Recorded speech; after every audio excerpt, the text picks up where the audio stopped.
सरकार दुःखाची जाणीव करून देणं हा जर माझा अपराध असेल तर तो अपराध मी केलेला आहे. व त्यासाठी मला तुम्ही जी शिक्षा द्याल ती शिक्षा भोगायला सुद्धा मी तयार आहे. तुम्हीच आम्हाला सांगा आम्ही जगायचं का नाही. सरकार शेपूट हलून हलून म्हैस जनते पण पाठीवरचा कावळा आवडत नाही. त्याचा आत्महत्येचा विचार आमची पाठ सोडत नाही.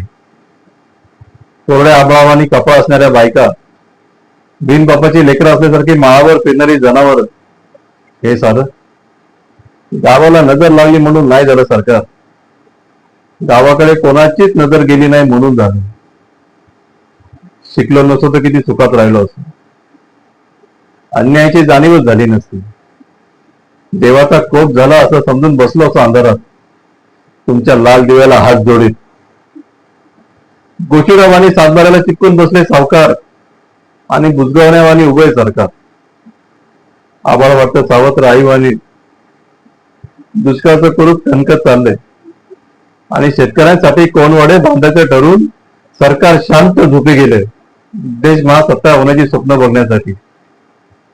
खिचडीसाठी शाळेत जाणाऱ्या पोरानं चोरून आणलेले 2 घास खाताना त्याच्या बापाला अभिमान वाटावा त्या पोराचा का स्वतःच्या जगण्याची लाज. अजून अंत पाहू नका सरकार. शेताचा मसनवाटा झालेला आहे. ज्या दिवशी शेतमालाला भाव मिळत नाही म्हणून उभं पीक जळतो आम्ही, त्या दिवशी तुमच्या नावाचं सुटकत पाहतो आम्ही. सरकार अजून तरी विचार करा.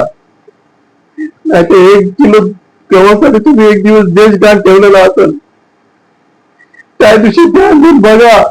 माझ्या पिंडाला कावळा चिरलेला असेल, माझ्या पिंडाला कावळा चिरलेला असेल. सरकार अजून आमच्या शेतकऱ्यांचा अंत पाहू नका सरकार, पाहू नका सरकार.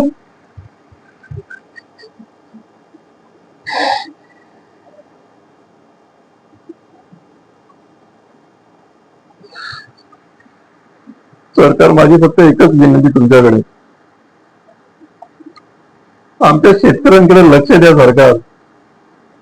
आमच्या शेतकऱ्यांकडे लक्ष द्या.